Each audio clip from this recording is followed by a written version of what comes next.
Hello, this is a video about how I, Dave Ramsey, make stovetop espresso with this little tiny mocha pot. About 6 now. There we go. And I want it to do slowly and smoothly, so I slowly turn down the coffee. Hello, this is a video. Hello, this is a video. Okay, so using Brita water, I think it's better to use a hot water heater to heat your water or to do it on the stove in a separate container first. Because essentially what you don't want to do is it cooks the coffee inside of here, and you don't want this to be really hot when it first starts, otherwise it ends up burning the coffee before it makes the water go through the coffee. So it extracts the coffee. So also to make that happen, I use a shot glass as a stand for the filter here, goes on the inside. This part I'm kind of specific about because, and you want to keep it consistent at least, because you want to know your timing for how your stove works and whatnot. I usually fill this guy out first.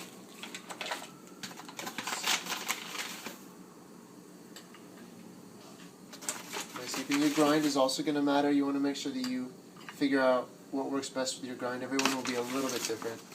If you grind it a little bit finer, then you're going to want to put not quite as much coffee as I'm going to do here. So I do this, nice heaping, and then I tap it twice. It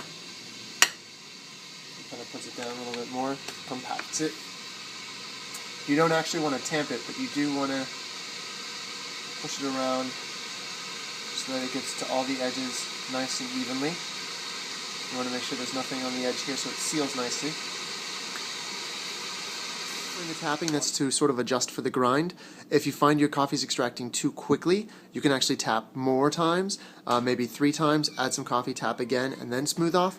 Or vice versa, if it's coming out way too slow, you might actually just fill up the cup and smooth it off without tapping at all, or maybe only tapping 1 time. It sort of compacts the coffee. Using a tamper is a little bit too of a rough thing for this sort of coffee maker. Often I've tried to use tampers before, and it takes about a minute or 2 to even come through, extract it all, and it ends up burning the coffee.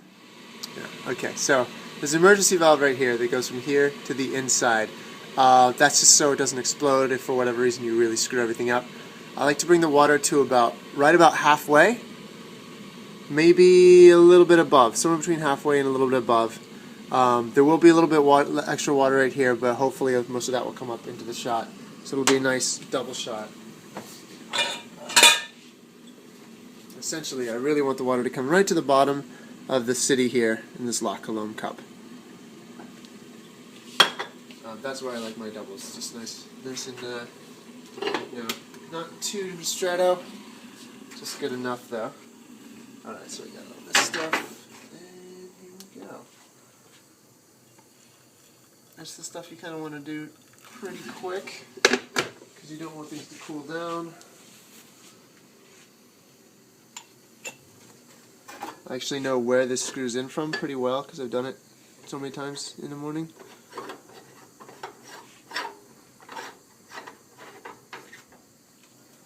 Make sure it's very tight, because if it leaks at all, that kind of messes up your pressure that pushes the water through the coffee.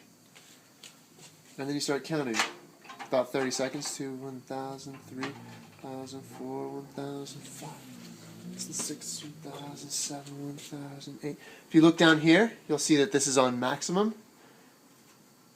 15, 16, 17, 18,000, 19,000, 20. When it gets to about 30, I'm going to bring it up to about 6. And you might want to come in and watch this. Alright.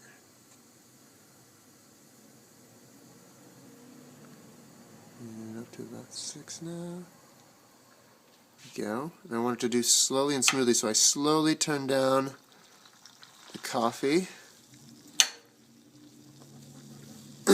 See all that? Those are the oils coming through at the very end. Depending on the temperature of the room, if it's really hot, there you go. There's a nice bit of crema. Not terribly tons, but nice bit.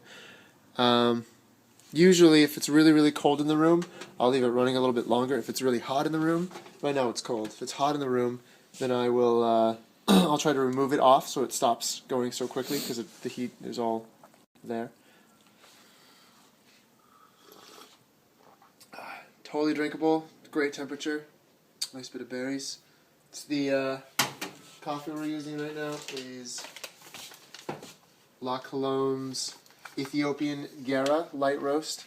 This is a wildly grown, not farmed coffee from the forest of Kaffa in Ethiopia. So it's good. It's tasty. It's not made for espresso.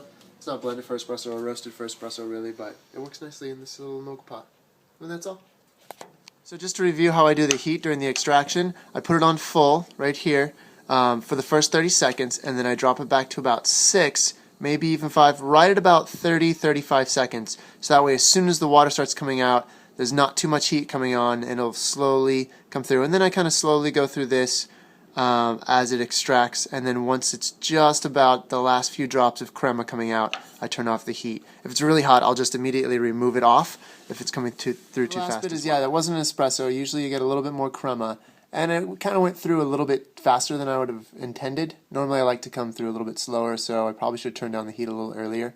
Mona agrees, which is why she won't even look at me anymore, and hope you enjoyed the video.